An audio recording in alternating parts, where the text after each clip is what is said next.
Hello बच्चों, चलिए आज का हमारा प्रश्न है। मान लीजिए कि एफ एक्स बिंदु x बराबर a पर अवकलनीय है तथा लिमिट h का मान अग्रसर है 0 की और 1/h f 1 प्लस h बराबर है 5 के।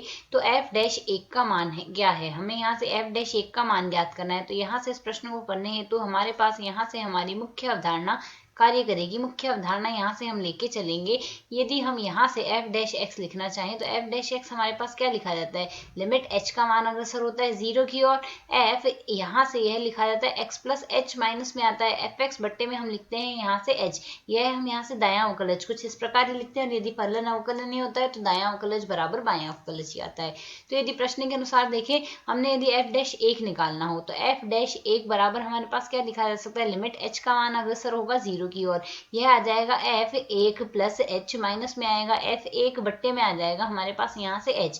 अब यदि प्रश्न के अनुसार देखें, f डैश 1 का मान हमने ज्ञात करना है और हमें प्रश्न के अनुसार दिया क्या गया है, क्योंकि हमें यहाँ से दिया गया लिमिट h का मान अग्रसर है 0 की और f 1 प्लस h बट्टे में हमें f h दिया गया है। इसका मान हमें 5 दिया गया है। अब इसका मान हमारे पास 5 कब हो सकता है, अब हम जानते हैं h 0 की ओर अग्रसर है।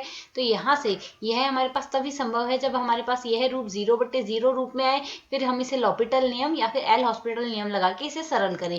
जब हम इसे सरल करेंगे तभी तो हमारे पास यह 5 आएगा। तो इसका 0/0 रूप आना हमें यह दर्शाता है कि जो लिमिट h का मान है हमारे पास, लिमिट h का मान जब हमारे पास 0 की ओर अग्रसर होगा, f 1 प्लस h का जो मान आएगा वह बराबर आ जाएगा हमारे पास 0 की। और यह मान 0 आना हमें क्या बताता है, f डैश 1 में प्रतिस्थापित करेंगे, मान क्या आ जाएगा, लिमिट h का मान हम अग्रसर लेंगे 0 की और f यहाँ से हमारे पास f डैश f1 का मान 1 प्लस h का मान 0 की ओर अग्रसर होगा। और यदि हमारे पास फलन अवकलनीय है तो सतत भी है, अर्थात f1 का जो मान आएगा वह 0 आ जाएगा। तो यहाँ से limit h is tending to 0 f 1 plus h minus में हमारे पास 1 प्लस h माइनस में f1 है, f1 का मान तो 0 आ ही गया, बट्टे में आ जाएगा हमारे पास h। अब यहाँ से f1 प्लस h बट्टे h का मान हमें 5 दिया गया, अर्थात यहाँ से दिए गए फलन का जो अवकलन का मान आएगा f डैश 1 का वह आ जाएगा 5। यहाँ से हमारा विकल्प जो यहाँ से भी आएगा वह सही है। आशा है समझ आया। धन्यवाद।